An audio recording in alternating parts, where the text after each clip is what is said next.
What is going on, everybody? Good Monday afternoon. It's your boy, the Bad Diggity Dizzle, back with another New York Giants video. Now, I did have every intention about talking about Andy Dalton going to the Cowboys last night, but it was a long day. I was outside for a long time. I came in, I showered, I laid down to relax for a couple minutes, and I ended up falling asleep for 2.5 hours.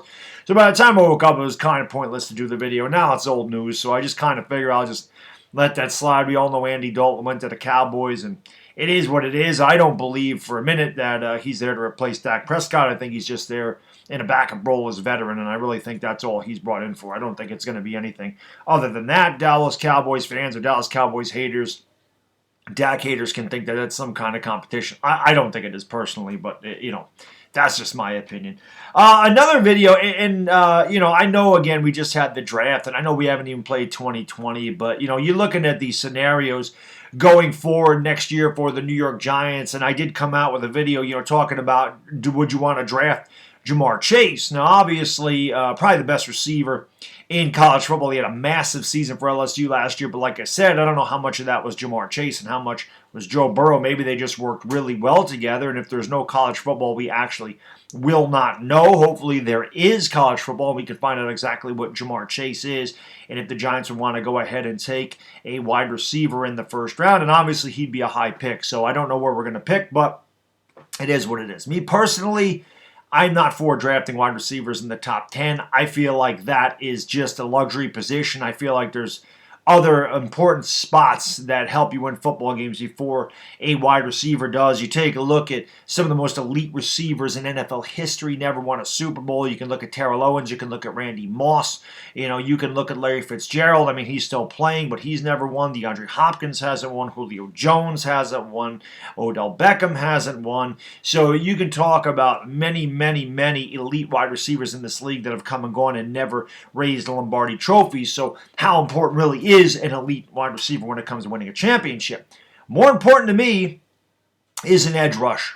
And that's where Greg Rousseau comes in. Now, Greg Rousseau had an amazing season for Miami last year. This is a guy that I would want the New York Giants to draft because we don't have that big-time edge rusher, and I do believe that one of the keys to winning football games is getting pressure on the opposing quarterback, forcing turnovers, making him hurry his throws, and not allowing him to get into a rhythm as well as stopping the run. Rousseau had 15.5 sacks and 19 tackles for loss last year on a very, very poor Miami football team. I mean, they were very poor. He's 6'6", 251, but this guy's an absolute stud. So you're looking forward to going into 2021. The Giants do need a receiver, and they do need an edge rusher. And if it's up to me, I think the receivers make a little less than the edge rusher. We will have some cap space. Now, some of the cap space has been hurt because, we've signed Evan Ingram, or picked up the fifth-year option, rather, on Evan Ingram and Jabril Peppers. That'll cost us $13 million. We don't know what we're going to do with Leonard Williams. If we do go ahead and sign him to a long-term deal, he'll probably cost us $13 or $14 million. So all of a sudden, you do see the cap space dwindling. Now, they're probably going to cut Nate Solder. I don't know why they wouldn't do that. That'll give us a little bit more cap space, but you also have to sign your free agents. Your draft picks. So, we really don't know where the Giants, cap space will be next season, but it's a little less than originally thought because picking up the fifth-year option on Peppers and on Ingram. But if we're going to go wide receiver and we're not going to draft Ja'Marr Chase, you're going to go out and you're going to get your edge rusher in the draft in Greg Rousseau, which would be great. But Juju Smith-Schuster is probably going to be out there for the New York Giants to be had because the Pittsburgh Steelers do not plan on picking up his fifth-year option, it doesn't seem, or they haven't picked up his fifth-year option, so he does plan on being a free agent next year. Now, Juju Smith-Schuster is a big, strong receiver, 6'1", 215. He had a monster 2018 season with 111 receptions, over 1,400 yards and 7 touchdowns.